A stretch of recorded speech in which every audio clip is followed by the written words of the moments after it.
Mercurio y Venus. Dos mundos hostiles con destinos muy diferentes.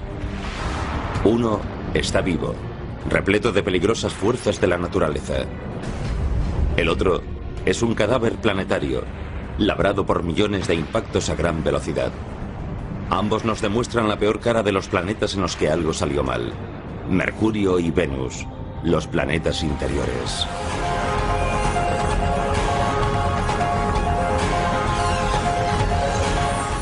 El universo, Mercurio y Venus.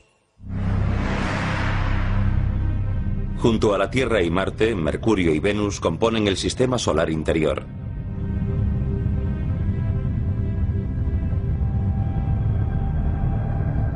Júpiter, Saturno, Urano y Neptuno, los planetas gaseosos más alejados del Sol, son los planetas exteriores del sistema solar. A lo largo de 4.000 millones de años, los planetas interiores han recogido tantos restos interestelares que se han convertido en cuerpos sólidos. ¿Por qué estudiamos los planetas? ¿Por qué nos preocupamos de la astronomía?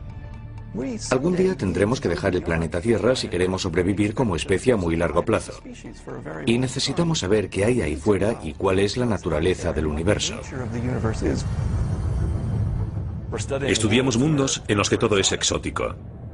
Pero los procesos físicos y químicos básicos son los mismos que rigen aquí en la Tierra. Nos separan millones de kilómetros de nuestros vecinos rocosos. Pero una visita a Venus y Mercurio nos muestra un ADN común. Venus y Mercurio.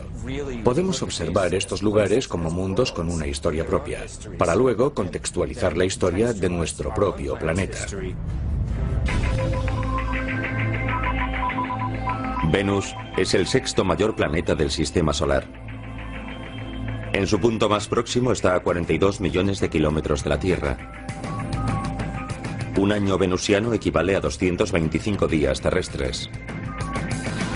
Y si usted pesa 67 kilos en la Tierra, pesaría 61 en Venus.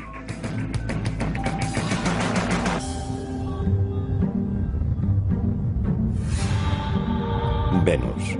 Cuando los antiguos romanos miraban al cielo, se sentían cautivados por su imponente presencia. Bautizaron el planeta con el nombre de su diosa del amor y la belleza. Su presencia en el cielo resulta tan hermosa que la relación parece obvia. Venus se ha considerado durante mucho tiempo como la hermana de nuestro planeta por su composición, gravedad, densidad y tamaños similares. Venus y la Tierra son casi gemelos en muchos aspectos. Tienen casi el mismo tamaño. Venus es ligeramente más pequeño que la Tierra. Si la Tierra fuese un balón de baloncesto, Venus sería uno de fútbol, un poco menor. Y Venus es el planeta más cercano a la Tierra, por lo que durante mucho tiempo se consideraron literalmente planetas gemelos. Durante siglos, los científicos pensaron que su gemelo, al igual que la Tierra, era un planeta cubierto de océanos profundos, fértiles bosques pluviales y con un clima que permitiría albergar vida inteligente.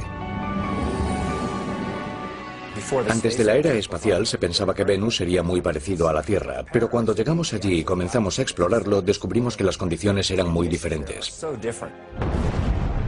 Resultó que Venus no era tanto una hermana exótica de la Tierra como una gemela malvada. Son dos planetas muy similares en cuanto a las propiedades de su masa que evolucionaron hasta estados muy diferentes, y eso representa un problema interesante en la comprensión de la evolución planetaria. Es una especie de experimento controlado, dos planetas similares, una evolución de 4.000 millones de años. ¿Y por qué son tan diferentes? Primero, algunas diferencias básicas. Venus ha sufrido numerosos impactos de meteoros.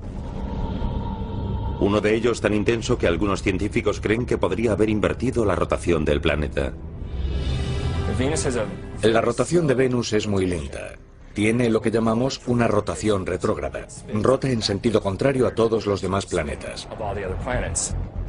Debido a su rotación retrógrada, el Sol sale por el oeste y se pone por el este.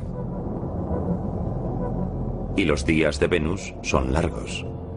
Entre un amanecer y el siguiente transcurren unos 8 meses terrestres. Pero su órbita y sus días no son lo que hacen de Venus un planeta inhabitable. En parte, es su terrible clima. Con una temperatura de 480 grados centígrados en la superficie, Venus es el planeta más caliente del sistema solar. Una visita a Venus terminaría antes de empezar. Tardarían unos segundos. Quizás solo un segundo en morir abrasados. A un astronauta sentado en Venus sin un traje espacial se le tostaría la piel, se cocería como un pavo en un horno, pero mucho más deprisa. El terrible calor lo causa un proceso llamado efecto invernadero, el mismo que mantiene la Tierra con un clima controlado y rebosante de vida. Pero un examen más atento de Venus nos indica que este rasgo común puede ser un ciclo vital y un ciclo mortal.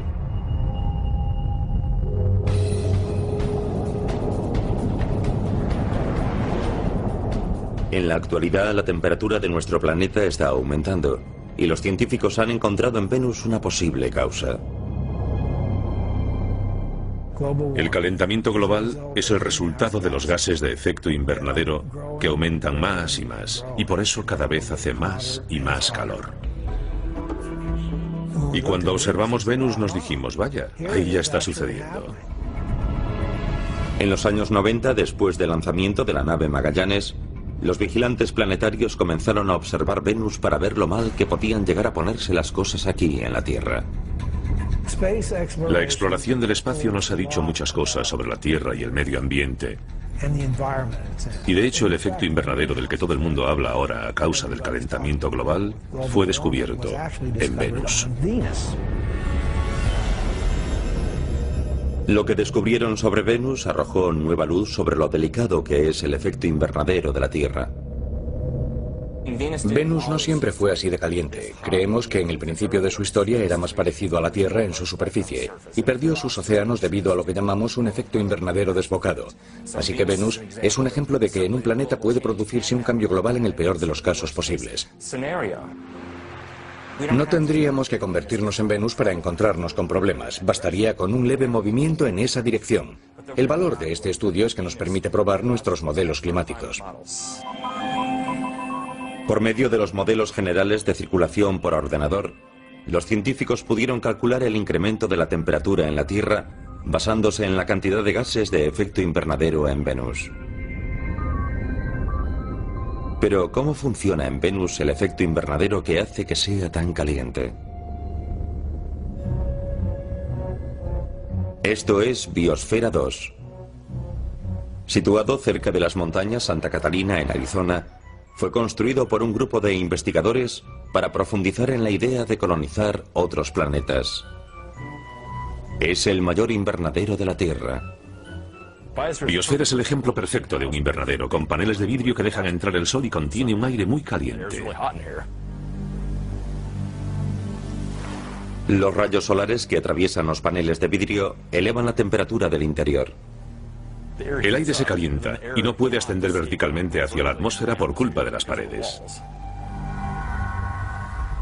Las ventanas atrapan el calor, calientan el edificio y proporcionan a plantas y árboles un clima habitable. En Venus, los gases de efecto invernadero no atrapan el calor del Sol, pero ralentizan en gran medida la velocidad a la que puede escapar. En cualquier planeta, el efecto invernadero consiste en el aumento de la temperatura de la superficie debido a que los gases de la atmósfera atrapan el calor al tiempo que dejan pasar la luz solar. Estos mismos gases invernadero que en Venus serían fatales para nosotros, son esenciales para la vida en la Tierra.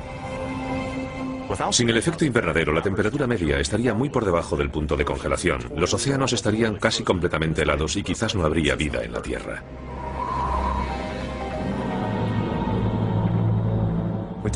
Decimos que es muy caliente, pero ¿por qué es tan caliente? Por la composición de su atmósfera. La de Venus se compone casi totalmente de dióxido de carbono. El dióxido de carbono, o CO2, representa el 95% de la atmósfera venusiana, y ese elevado volumen de gas atrapa más calor. Eso significa un importante efecto invernadero. Esa es la razón de que haga tanto calor en Venus. Es un ejemplo extremo de calentamiento global. En Venus, los volcanes son la fuente natural del CO2 y otros gases. Es un proceso que el químico atmosférico Jeff Sutton estudia en la Tierra en el volcán Kilauea, en Hawái. Ciertos compuestos atómicos arden a gran profundidad durante los periodos de actividad del volcán, formando CO2. El gas se origina por la presión creada por el calor del magma, la roca fundida. Asciende hacia la superficie y alcanza el depósito de magma. La presión sobre el magma desciende, lo que permite que los gases atrapados debajo a una gran presión puedan ascender en forma de burbujas.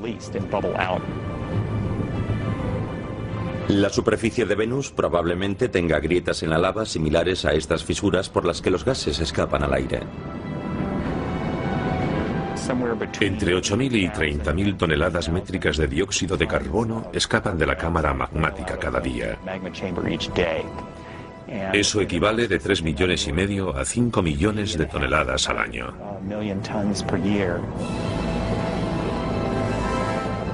Y eso solo un volcán de la Tierra. Venus tiene más volcanes activos, y eso significa más gases calentando la atmósfera. Y todo ese CO2 se acumula en la atmósfera de Venus, con lo cual se calienta más.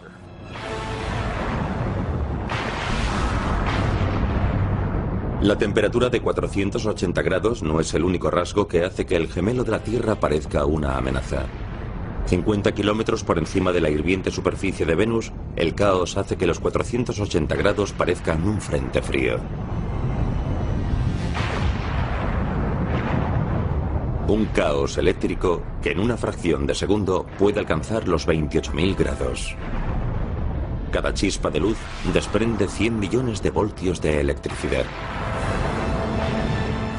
Los relámpagos ocurren tanto en la Tierra como en Venus, cuando las cargas eléctricas almacenan energía hasta que desprenden una chispa.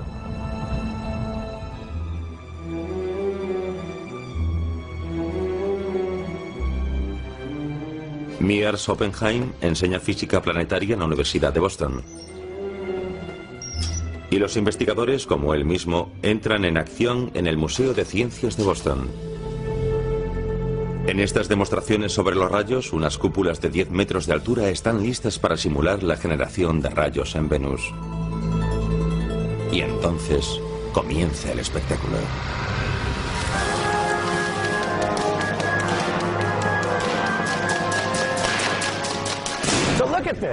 Vean esto. Estamos generando tantos millones de voltios en estas cúpulas que el voltaje tiene que escapar, y lo hace desgarrando las moléculas del aire. El aire de las cúpulas, como sucede en las nubes de Venus, agita la distribución eléctrica de las diminutas moléculas atómicas.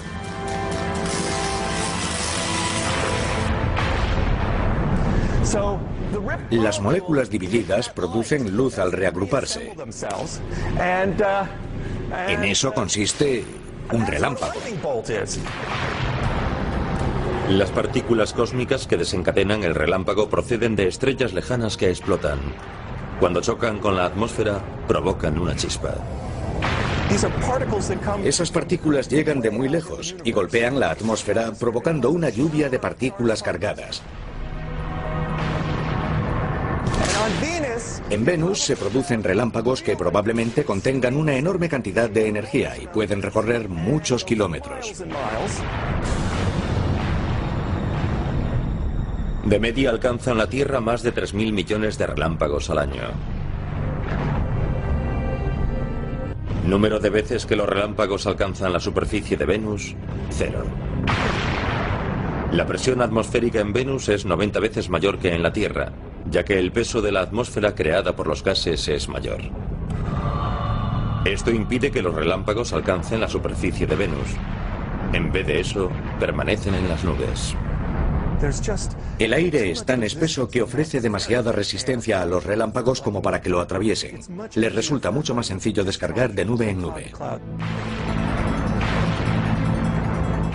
Y dejando aparte su aspecto, las nubes de Venus no tienen nada en común con las de la Tierra. De hecho, su principal componente es lo bastante tóxico para abrasar la carne humana.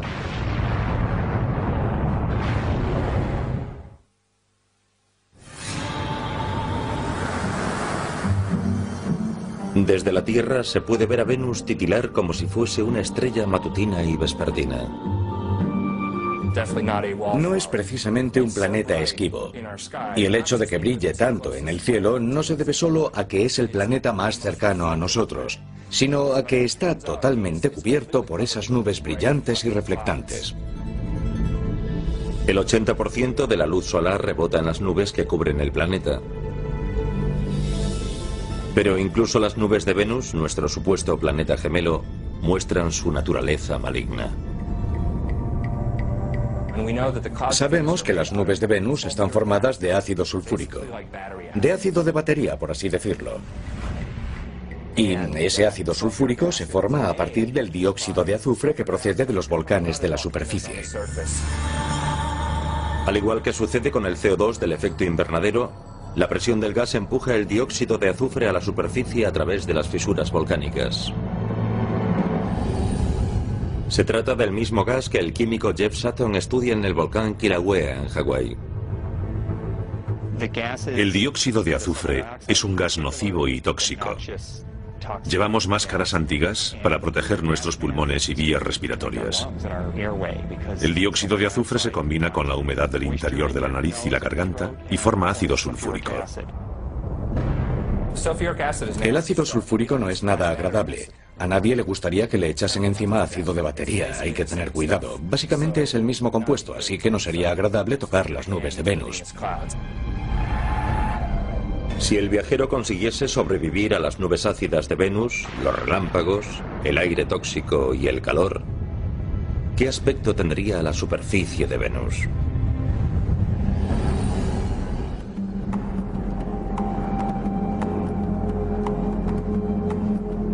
El vulcanólogo Jeff Burns, de la Inspección Geológica de los Estados Unidos, viaja por el mundo estudiando qué impulsa la actividad volcánica en los planetas interiores.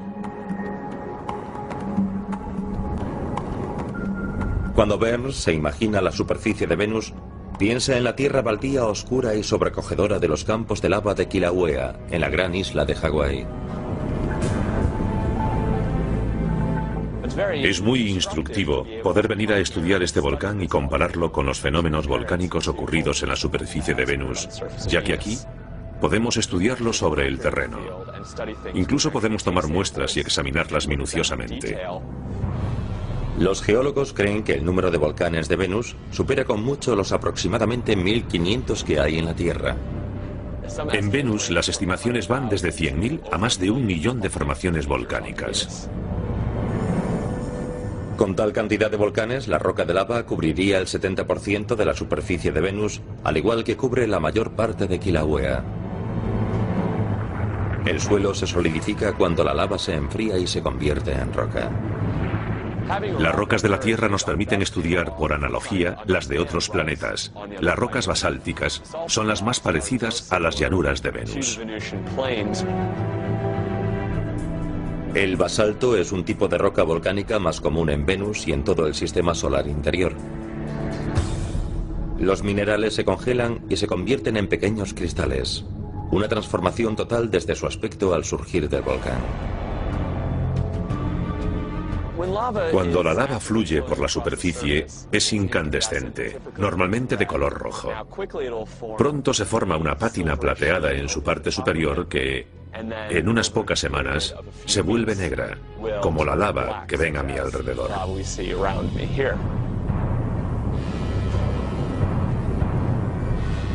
Con 8 kilómetros de altura, el Mad Mons es el volcán más grande de Venus. Y su actividad ha dejado un enorme rastro de lava, igual que lo hizo el Kilauea. Aquí pueden ver la estructura. Se forman diques en los lados y además las estructuras internas. Probablemente los grandes canales de la superficie de Venus se formaron de un modo similar, aunque a una escala mucho mayor. Tanto como para crear canales que parecen interminables en todo el paisaje de Venus. Tanto a lo largo como a lo ancho, los canales son mucho más largos en Venus que en Hawái debido a las condiciones ambientales del planeta. La densa atmósfera y las altas temperaturas hacen que el magma tarde más en convertirse en roca sólida. La escasez de viento y la falta de lluvia hacen que el magma no se enfríe, por lo que la lava de una erupción puede recorrer la superficie durante meses antes de endurecerse.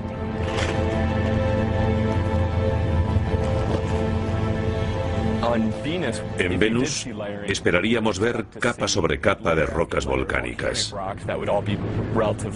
Todas serían relativamente negras y de composición basáltica. Probablemente contendrían toques de color rojo debido al hierro oxidado. Normalmente, el flujo de la lava basáltica forma cristales cortantes. Pueden ser muy afilados y tienden a formar cristales cuando se apagan.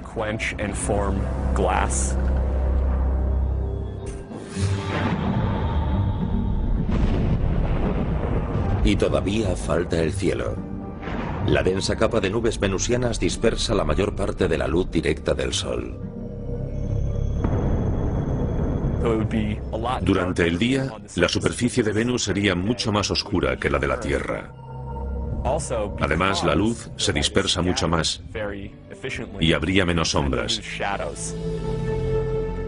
Todo aparecería más uniformemente iluminado en su superficie. Y debido a la composición de la atmósfera, todo tendría un tono más anaranjado.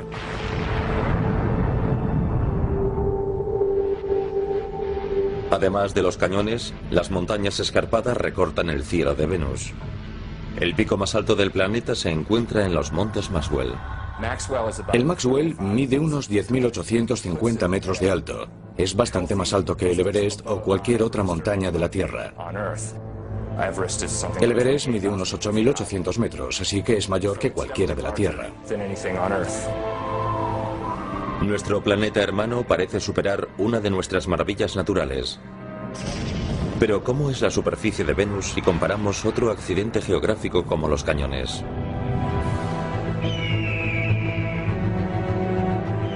El Gran Cañón, un abismo erosionado por el río Colorado durante más de 250 millones de años.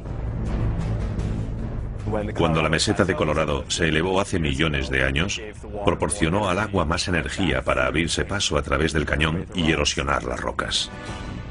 Los enormes cañones de Venus también fueron formados por la erosión, pero no la de un río. Los sistemas volcánicos pueden erosionar cañones si su flujo es muy fluido. Los materiales muy viscosos no erosionan tanto como el agua. El Gran Cañón no es más que una parte del sistema del río Colorado, pero incluso considerando su sistema como un todo, ni siquiera se acerca a la longitud de los canales más largos de Venus. Si los antiguos romanos hubiesen sabido de los volcanes, las nubes ácidas, los relámpagos, el aire tóxico y el calor hirviente, quizás no hubiesen bautizado a nuestro malvado planeta gemelo con el nombre de su diosa de la belleza y el amor. Resulta irónico porque, evidentemente, los griegos y los romanos no sabían nada de las condiciones de Venus. Y ahora que lo estamos explorando un par de miles de años más tarde, descubrimos que no es realmente de nuestro agrado.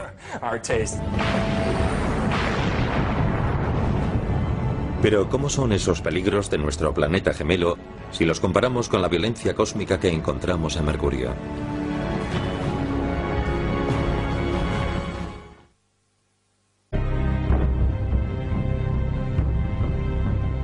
A 77 millones de kilómetros de la Tierra, las colinas cubiertas de polvo y las desiertas llanuras de Mercurio se extienden hasta donde alcanza la vista. Es un lugar sin color. Carece de los colores que encontramos en Marte, la Tierra o incluso en Venus.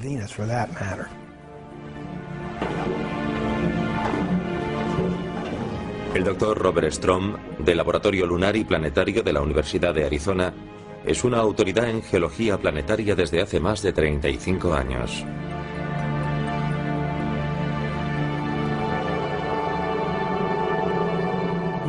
Mercurio es el planeta más interior y es bastante diferente a cualquier otro del sistema solar. Mercurio, a 58 millones de kilómetros, es el planeta más cercano al Sol. Es un planeta sin lunas conocidas.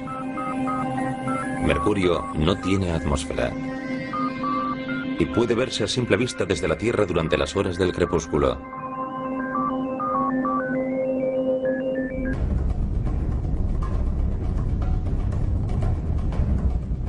Con un diámetro un 60% más pequeño que el de la Tierra, Mercurio es el planeta más pequeño del sistema solar. Demasiado pequeño para generar el poderoso campo gravitatorio necesario para retener una atmósfera. La gravedad depende de la masa del objeto, de su masa. Cuanto mayor es la masa, mayor es la gravedad, y en el caso de Mercurio es poca. Debido a la escasa gravedad del planeta, si el peso de ese objeto fuese de 67 kilos en la Tierra, solo pesaría 25 en Mercurio.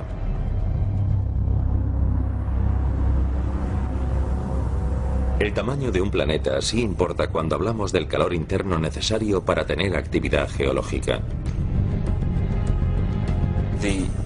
Las corrientes de convección que producen la actividad geológica se detienen y en general se paraliza y no hay forma de mantener esa actividad geológica. Eso es lo que le ocurrió a Mercurio hace mucho tiempo, cuando ni tan siquiera tenía 1000 millones de años de vida.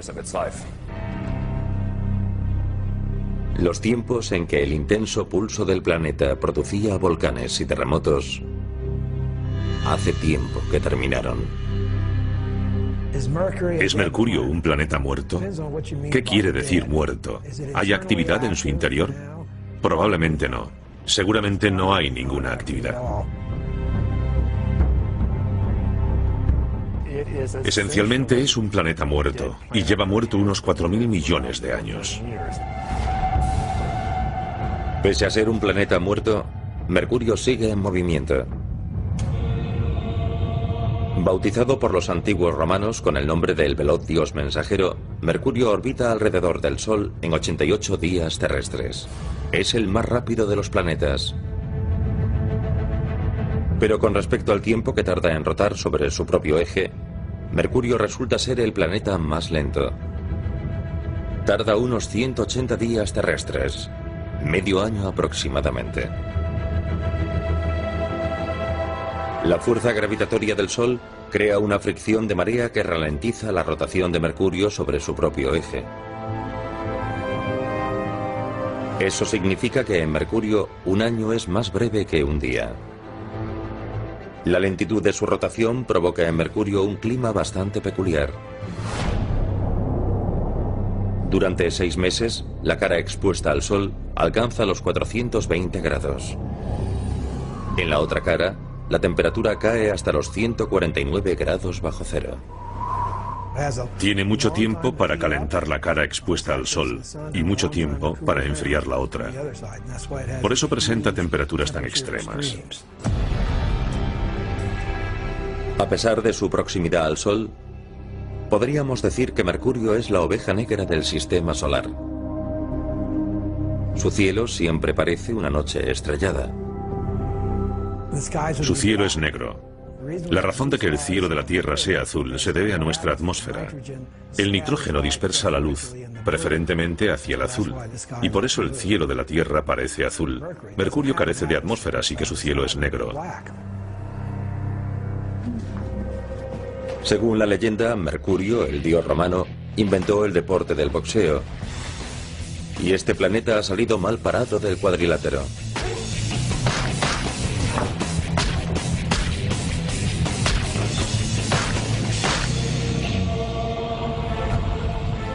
Mercurio ha recibido el impacto de millones de meteoros y asteroides en su superficie, debido a que carece de una atmósfera que lo proteja. Nuestra atmósfera, a modo de escudo, protege a la Tierra de la mayoría de los impactos. Cuando un objeto pequeño impacta en ella, normalmente a una velocidad 10 veces superior a la de una bala, su choque con las moléculas de aire los convierte en gas.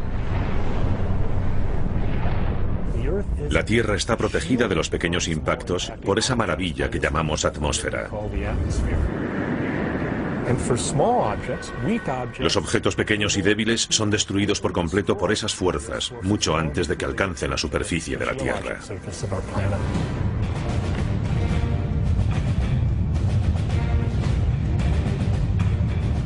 En Mercurio, que carece de atmósfera, los asteroides y meteoros impactan a toda velocidad. Esto ha convertido a Mercurio en el planeta con más cráteres del sistema solar. En Mercurio no se podría dar un paso sin encontrarse con un cráter de impacto. En 1974, la sonda espacial Mariner 10 cartografió la mitad de la superficie del planeta, incluido el mayor cráter jamás visto en el sistema solar. Su rasgo más destacable es la llamada Cuenca de Caloris, un cráter de impacto de gran tamaño que puede medir unos 1.450 kilómetros de diámetro. 1.450 kilómetros de diámetro. Esos son unos 300 kilómetros más que todo el estado de Texas. Los investigadores creen que el meteorito de hierro que provocó el impacto medía casi 100 kilómetros de ancho antes de chocar con la superficie. Poco después del impacto, las ondas sísmicas convergieron en las antípodas, el punto opuesto del planeta. Las ondas sísmicas, las ondas de choque producidas se concentraron simultáneamente en la otra cara del planeta y literalmente destrozaron la superficie. Las turbulencias sísmicas desmenuzaron la corteza y removieron el terreno creando formaciones rocosas poco frecuentes. El terreno de esa zona es muy extraño. De hecho, su nombre técnico es terreno caótico. Y realmente es así. Está retorcido y es irregular, y no tiene ningún sentido según la actividad geológica. Parece como si un gigante hubiese levantado la superficie y la hubiese dejado caer. Los cráteres anteriores se convirtieron de pronto en colinas, algunas de 9,5 kilómetros de ancho y más de 1,5 kilómetros de alto. De hecho, la elevación de la superficie pudo alcanzar 1 kilómetro o 2 de altura en cuestión de pocos segundos. Tuvo que ser algo terrible. Los científicos no tienen forma de saber con exactitud cuándo se produjo el impacto de Caloris. Pero hay algo que sí saben. Si un asteroide de ese tamaño impactase en la Tierra, las consecuencias serían catastróficas. Y acabarían con la civilización humana.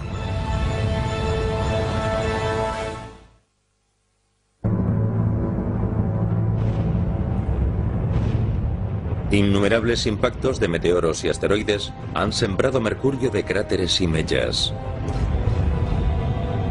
Mercurio tiene un aspecto desolador, el de un cadáver planetario. La superficie de la Tierra también puede sufrir este bombardeo. El del meteoro de Arizona es uno de los cráteres terrestres mejor conservados y más parecido a los de Mercurio. Esta cuenca en el desierto ha permitido a los geólogos comprender mejor lo que ocurre cuando un meteoro impacta en la superficie de Venus. Después del impacto, la energía de las ondas de choque se propaga por la superficie y eleva toneladas de roca que conforman el cráter. Ese flujo de roca conformó esta cavidad en forma de cuenca y cubrió de restos varios kilómetros a la redonda. Esa misma energía barrió las paredes del cráter y provocó la elevación de estas capas de roca que tengo atrás. Bajo la influencia del choque, la roca no estaba tan quebradiza como suele estar. Era más viscosa. Esta es una de las características de los cráteres de impacto. No solo aquí, en el cráter Meteoro, sino en todo el sistema solar. Pero imaginen que el gran objeto que formó la cuenca de Caloris de Mercurio hubiese caído en el emplazamiento del cráter Meteoro. Se hubiese producido una explosión enorme con fragmentos de material fundido volando alrededor de la Tierra, volviendo a la atmósfera terrestre y causando enormes lluvias de meteoros en todas partes. La onda de choque desgarraría el suelo unos 12.000 kilómetros a la redonda y provocaría tsunamis con olas de 600 metros.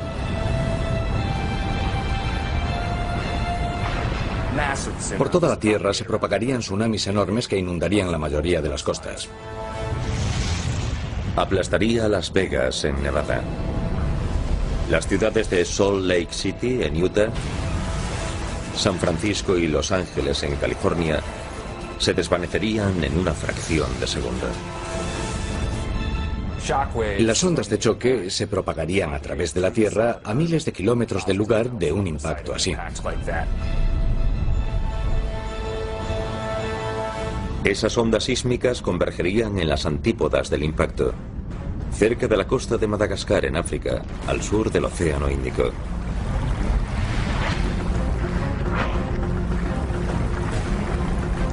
Inesperadamente, una sierra emergería de pronto del fondo marino y formaría un terreno caótico como el de Mercurio. Con un objeto tan grande se produciría un terremoto increíble en todos los lugares de la Tierra. El cráter Meteoro no sería más que una muesca en la superficie comparado con la huella dejada por un impacto del mismo tipo que el de Caloris.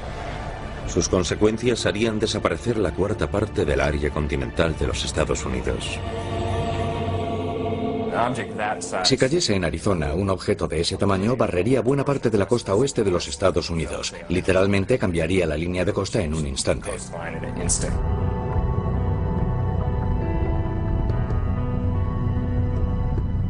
Esos cráteres han convertido a Mercurio en uno de los iconos del sistema solar, y algunas de esas huellas esconden misterios. Cuando el radar del Observatorio de Arecibo en Puerto Rico enfocó los polos de Mercurio, mostró algo que dejó perplejos a los astrónomos. Hielo de todo tipo. Es uno de los astros más calientes del sistema solar y tiene hielo en los polos. Y la razón de que tenga ese hielo se debe a que la superficie de Mercurio está tan alterada que el interior de los cráteres de la región polar se encuentra siempre en sombras. Debido a la posición vertical de Mercurio respecto al plano de su órbita, el fondo de algunos de sus cráteres nunca recibe la luz o el calor del Sol. Pero sin fuentes de agua conocidas en el planeta, surge una pregunta. ¿Cómo llegó allí el hielo? Los científicos creen que el misterioso hielo podría proceder de un cometa. Formados por roca, polvo, gases y hielo, los cometas proceden de los confines del sistema solar, donde la temperatura es muy inferior. ¿Podría estar ese hielo en el fondo de cráteres que están permanentemente en sombras o podría ser hielo cubierto por una capa de polvo que lo protegiese de la luz solar? No lo sabemos. Además de las colisiones de estos cometas, existen otros cráteres en Mercurio que no fueron causados por nada que cayese del cielo. Por el contrario, esos agujeros fueron creados por una fuerza de la naturaleza similar a las de la Tierra, que se generó en las profundidades del planeta.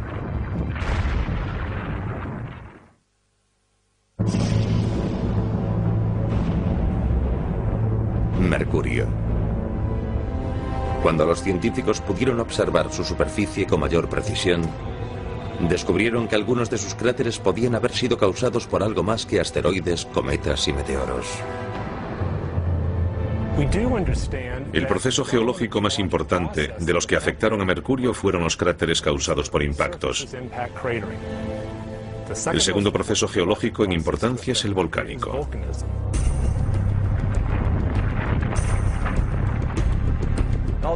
Aunque no hayamos visto pruebas concluyentes de volcanes en Mercurio, creemos que se produjeron erupciones volcánicas en el pasado.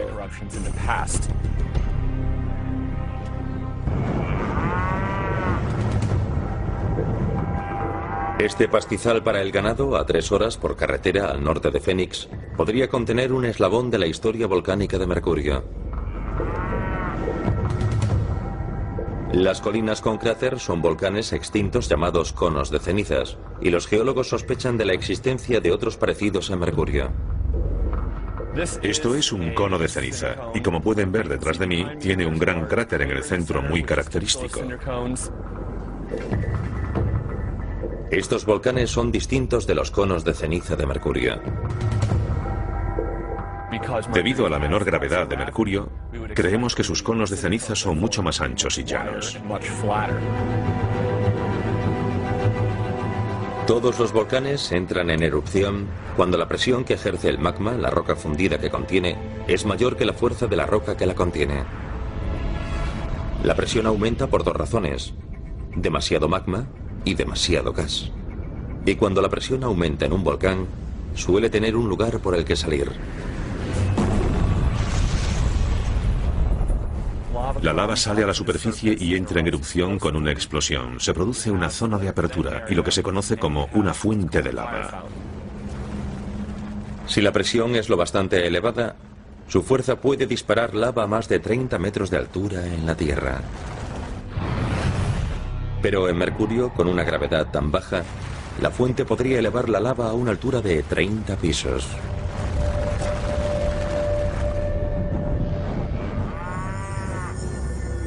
Aunque estos conos de ceniza de Arizona sirvan para ilustrar el pasado volcánico que compartimos con Mercurio, presenciar allí una de estas erupciones y ver la formación de los conos de ceniza resultaría una experiencia muy diferente.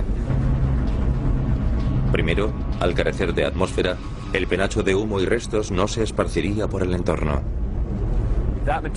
Ese material saldría al vacío del espacio, ya que Mercurio carece de atmósfera. Ese material se extendería mucho más. Además, en Mercurio no podríamos oír la erupción. Mercurio no tiene atmósfera. El sonido no se transmite. Así que si tocásemos en Mercurio una guitarra, un ukelele o un piano, no oiríamos nada de nada, porque no hay atmósfera que transmita el sonido, por lo que el silencio es total.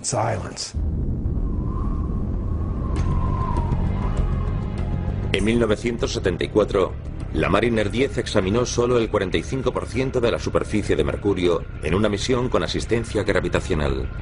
30 años más tarde, la NASA lanzó la nave Messenger. Este satélite cartografiará todo el planeta y transmitirá los datos a los científicos ansiosos por responder a todas las preguntas. Quiero ver el otro lado. No sé lo que hay allí, y es algo que llevo esperando 35 años. ¿Será igual que la cara que conocemos? ¿O será algo muy diferente? Pero aunque ya se están reuniendo fondos para explorar en un futuro este extraño enano del sistema solar, quizá no lleguemos a averiguar lo parecidos o diferentes que somos de él.